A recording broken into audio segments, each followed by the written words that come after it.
Hello friends, स्वागत है आप सभी का हमारे यूट्यूब चैनल जी के ट्रैक में। तो दोस्तों आज की इस वीडियो में आपके लिए लेकर आया हूँ 25 क्वेश्चन, जो कि आज का हमारा टॉपिक है भारत के राष्ट्रीय प्रतीक। तो दोस्तों यहाँ से भी कभी कभी एग्जाम में क्वेश्चन पूछ लिए जाते हैं। तो दोस्तों आपके लिए ये 25 क्वेश्चन देखना बहुत ज़रूरी है, क्योंकि यहाँ से कभी कभी इस प्रकार क्वेश्चन पूछ लिए जाते हैं, जैसे कि भारत का राष्ट्रीय गान सर्वप्रथम कहाँ गाया गया था, या भारत का राष्ट्रीय गीत के रचयिता कौन है। तो इस प्रकार के क्वेश्चन पूछ लिए जाते हैं, तो आपको इसके बारे में पता होना चाहिए। तो इसलिए वीडियो को बिना स्किप किए अंत तक पूरा देखते रहिए।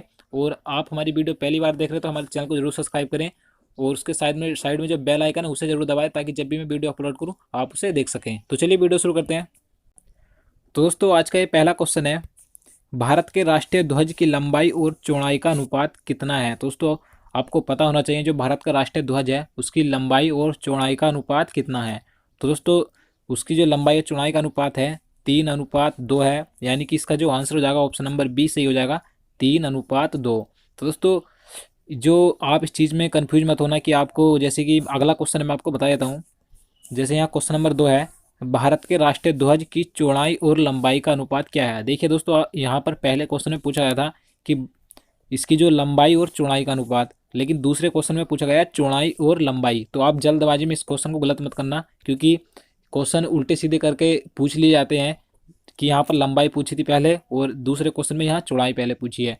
तो लंबाई चौड़ाई थी 3:2, लेकिन यहाँ पर चौड़ाई लंबाई पूछी है तो कितनी हो जाएगी 2:3, यानी कि चौड़ाई कम है और लंबाई ज़्यादा है। तो पहले चौड़ाई आएगी, तो चौड़ाई 2:3 लंबाई हो जाएगी। तो आप इस चीज़ को याद रखिए। नेक्स्ट क्वेश्चन देखते हैं, भारत के राष्ट्रीय ध्वज के मध्य में बने धर्म चक्र का रंग क्या है। तो दोस्तों ये क्वेश्चन पूछा गया है कि जो भारत का राष्ट्रीय ध्वज है उसके बीच में जो धर्म चक्र बना है, जो गोल आकार का, आपको पता होगा उसका रंग कैसा है, किस प्रकार का उसका रंग है। तो इसका आंसर ऑप्शन नंबर बी सही हो जाएगा, गहरा नीला उसका रंग है जो बीच में धर्म चक्र बना है। चलिए नेक्स्ट क्वेश्चन देखते हैं। क्वेश्चन नंबर 4 है, भारत के राष्ट्रीय ध्वज के चक्र में कितनी तिल्लियां हैं। तो दोस्तों आप सभी को पता होगा, काफ़ी इजी क्वेश्चन है कि जो भारत का राष्ट्रीय ध्वज है उसके बीच में जो धर्म चक्र है उसमें कितनी तिल्लियां हैं। तो 24, यानी कि 24 तिल्लियां हैं। तो इसका आंसर ऑप्शन नंबर डी हो जाएगा।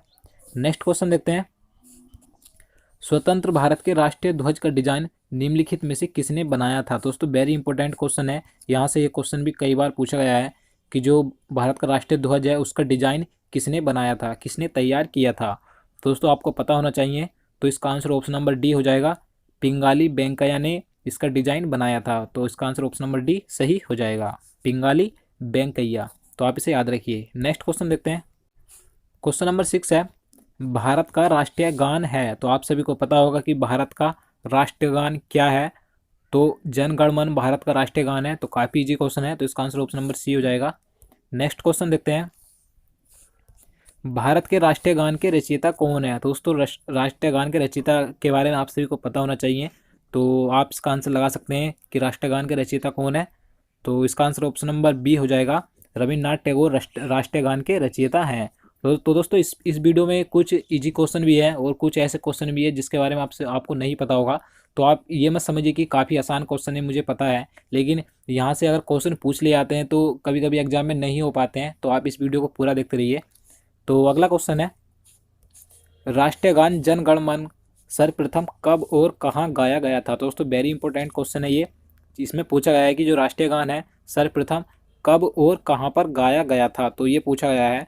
तो इसका आंसर ऑप्शन नंबर ए हो जाएगा, 1911 में सर्वप्रथम कलकत्ता में राष्ट्रीय गान गाया गया था। तो आप इसे याद रखिए, 1911 ईस्वी में कलकत्ता में ये गाया गया था। तो वेरी इंपॉर्टेंट है ये। अगला क्वेश्चन देखते हैं। क्वेश्चन नंबर 9 है, भारत के राष्ट्रीय गान जन गण मन को संपूर्ण रूप में गाने में कितना समय लगता है। तो दोस्तों आपको पता होना चाहिए कि जो भारत का राष्ट्रीय गान है जन गण मन, उसे संपूर्ण रूप में गाने में कितना समय लगता है। तो 52 सेकंड का समय लगता है। तो इसका आंसर ऑप्शन नंबर बी हो जाएगा, 52 सेकंड। अगला क्वेश्चन देखते हैं, भारत का राष्ट्रीय गीत क्या है। तो आप सभी को पता होगा भारत का राष्ट्रीय गीत क्या है, वंदे मातरम भारत का राष्ट्रीय गीत है। तो इसका आंसर ऑप्शन नंबर सी हो जाएगा, वंदे मातरम।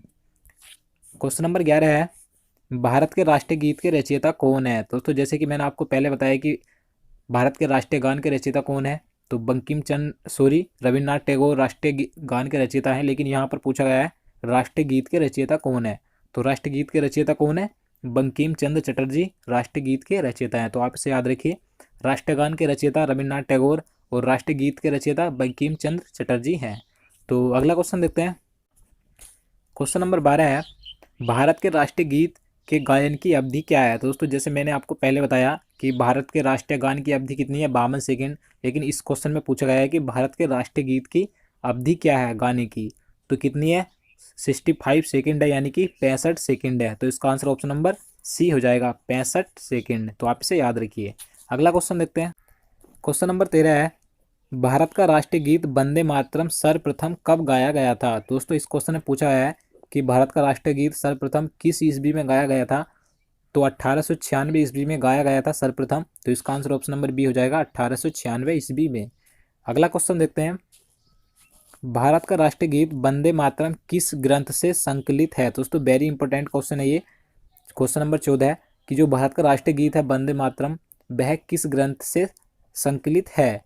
तो इसका आंसर ऑप्शन नंबर डी हो जाएगा, आनंद मठ में इसका संकलन किया गया है राष्ट्रीय गीत वंदे मातरम का। तो इसका आंसर ऑप्शन नंबर डी हो जाएगा, आनंद मठ। अगला क्वेश्चन देखते हैं। क्वेश्चन नंबर 15 है, आकाशवाणी और दूरदर्शन के दैनिक कार्यक्रमों की शुरुआत किससे होती है। तो दोस्तों इस क्वेश्चन में पूछा गया है, जो आकाशवाणी और दूरदर्शन के दैनिक कार्यक्रम होते हैं उनकी शुरुआत किस धुन से होती है। तो राष्ट्रीय गीत से शुरुआत होती है। तो इसका आंसर ऑप्शन नंबर बी हो जाएगा, राष्ट्रीय गीत। और राष्ट्रीय गीत क्या है हमारा, वंदे मातरम है। तो आपको पता होना चाहिए। और राष्ट्रीय गीत के रचयिता कौन है मैं आपको बता चुका हूँ। तो बंकिम चंद्र चटर्जी राष्ट्रीय गीत के रचयिता हैं। और राष्ट्रगान के रचयिता भी आप ध्यान रखिए, रविन्द्रनाथ टैगोर राष्ट्रीय गान के रचयिता हैं। तो नेक्स्ट क्वेश्चन देखते हैं। क्वेश्चन नंबर 16 है, सारनाथ स्थित राष्ट्रीय स्तंभ का कौन सा भाग राष्ट्रीय प्रतीक चिन्ह के रूप में लिया गया है। दोस्तों वेरी इंपॉर्टेंट क्वेश्चन है। जो सारनाथ में स्थित राष्ट्रीय स्तंभ है, जो भारत का राष्ट्रीय प्रतीक, वहाँ से लिया गया है अशोक की लाट। तो इस क्वेश्चन में पूछा गया है कि राष्ट्रीय प्रतीक के रूप में अशोक की लाट यानी कि सारनाथ स्तंभ का कौन सा भाग है। इस क्वेश्चन में ये पूछा गया है। तो सारनाथ स्तंभ का कौन सा भाग है, शीर्ष भाग है। यानी कि इसका जो आंसर हो जाएगा ऑप्शन नंबर ए हो जाएगा, शीर्ष भाग लिया गया है भारत के राष्ट्रीय प्रतीक चिन्ह के रूप में, जो कि अशोक की लाट है भारत का राष्ट्रीय चिन्ह। तो आपको याद रखना है। तो नेक्स्ट क्वेश्चन देखते हैं। भारत के राष्ट्रीय प्रतीक में निम्नलिखित में से कौन सा पशु दृष्टिगत नहीं है। दोस्तों इस क्वेश्चन में पूछा है कि जो भारत का राष्ट्रीय प्रतीक है उसमें से निम्न में से आपको बताना है कि कौन सा पशु दृष्टिगत नहीं है, यानी कि कौन सा पशु उसमें दिखाई नहीं देता राष्ट्रीय प्रतीक में। तो इसका आंसर ऑप्शन नंबर डी हो जाएगा, हिरण उसमें दिखाई नहीं देता है, जबकि सिंह यानी कि शेर और सांड और घोड़ा ये तीनों उसमें दिखाई देते हैं। तो अगला क्वेश्चन देखते हैं, भारत के राष्ट्रीय प्रतीक चिन्ह में कितने शेर दिखाई देते हैं। दोस्तों इस क्वेश्चन में पूछा गया है, जो भारत का राष्ट्रीय प्रतीक चिन्ह है उसमें कितने शेर दिखाई देते हैं, यानी कि सिंह दिखाई देते हैं। तो 3 सिंह उसमें दिखाई देते हैं। तो इसका आंसर ऑप्शन नंबर सी हो जाएगा, 3। तो अगला क्वेश्चन देखते हैं। क्वेश्चन नंबर 19 है, भारत का राज चिन्ह अशोक महान द्वारा सारनाथ में स्थापित सिंह स्तंभ से लिया गया है। इस राज चिन्ह के मूल स्तंभ में कितने सिंह हैं। तो दोस्तों इस क्वेश्चन में पूछा गया है कि इसमें कुल कितने सिंह हैं। तो 4 हैं। तो इसका आंसर ऑप्शन नंबर सी हो जाएगा। और मैं आपको बता दूं कि इससे पहले जो मैंने क्वेश्चन आपको बताया है कि भारत के राष्ट्रीय प्रतीक चिन्ह में कितने शेर दिखाई देते हैं, तो यहाँ पर पूछा है कि कितने शेर यानी कि सिंह दिखाई देते हैं। तो दिखाई देने की बात आती है तो 3 दिखाई देते हैं, लेकिन मूल रूप से कितने हैं स्तंभ में, 4 सिंह हैं, यानी कि 4 शेर हैं। तो आप इसे याद रखिए। नेक्स्ट क्वेश्चन देखते हैं। क्वेश्चन नंबर 20 है, भारत के राष्ट्रीय संबंध के रूप में किस संबंध को मान्यता दी गई है। दोस्तों भारत पूछा गया है कि भारत का राष्ट्रीय संबंध कौन सा है जिसे संबंध के रूप में मान्यता दी गई है।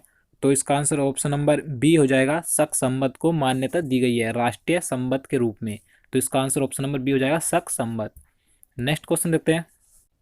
क्वेश्चन नंबर 21 है, शक संबंध पर आधारित राष्ट्रीय पंचांग प्रथम मास होता है। तो दोस्तों इस क्वेश्चन में आपको बताना है कि शक संबंध पर आधारित जो राष्ट्रीय पंचांग है उसका प्रथम महीना कौन सा होता है। तो चैत्र का महीना होता है प्रथम। तो इसका आंसर ऑप्शन नंबर ए हो जाएगा, चैत्र। अगला क्वेश्चन है, शक संबंध पर आधारित राष्ट्रीय पंचांग का अंतिम मास होता है। तो दोस्तों इस क्वेश्चन में अब आपको अंतिम महीना बताना है कि शक संबंध पर जो आधारित राष्ट्रीय पंचांग है उसका अंतिम महीना कौन सा होता है। तो फाल्गुन अंतिम महीना होता है। तो इसका आंसर ऑप्शन नंबर डी हो जाएगा, और प्रथम चैत्र का होता है। तो आप इसे याद रखिए। अगला क्वेश्चन है, क्वेश्चन नंबर 23 है, भारत का राष्ट्रीय पशु क्या है? तो आप सभी को पता होगा, वेरी इजी क्वेश्चन है ये। तो भारत का राष्ट्रीय पशु क्या है? बाघ है, ना कि चीता। आप इस चीज़ को मत लगाइए अगर आपको चार ऑप्शन में चीता देता है और या सिंह देता है। जो राष्ट्रीय पशु है बाघ है। नेक्स्ट क्वेश्चन देखते हैं। बाघ से पूर्व भारत का राष्ट्रीय पशु क्या था? तो दोस्तों इस क्वेश्चन में पूछा गया था कि जो हमारा इस समय वर्तमान में राष्ट्रीय पशु है बाघ, उससे पहले भारत का राष्ट्रीय पशु क्या था? तो आपको पता होना चाहिए। तो उससे पहले जो हमारा राष्ट्रीय पशु था क्या था? सिंह था, यानी कि शेर। तो नेक्स्ट क्वेश्चन देखते हैं। क्वेश्चन नंबर 25 है, भारत का राष्ट्रीय पक्षी है। तो आप सभी को पता होगा भारत का राष्ट्रीय पक्षी क्या है? मयूर, यानी कि मोर है। तो इसका आंसर क्या हो जाएगा? ऑप्शन नंबर ए हो जाएगा, मयूर। तो आज का लास्ट क्वेश्चन है 26, भारत का राष्ट्रीय आदर्श वाक्य क्या है? दोस्तों वेरी इंपॉर्टेंट क्वेश्चन है ये भी, कि भारत का जो राष्ट्रीय आदर्श वाक्य है क्या है? तो कई बार पूछा गया है ये क्वेश्चन भी, तो आपको पता होना चाहिए। तो सत्यमेव जयते भारत का राष्ट्रीय आदर्श वाक्य है। तो इसका आंसर क्या हो जाएगा? ऑप्शन नंबर ए हो जाएगा, सत्यमेव जयते। तो दोस्तों यही थे जितने क्वेश्चन आज मैं आपके लिए लेकर आया था। उम्मीद करता हूँ आपको वीडियो पसंद आया होगा।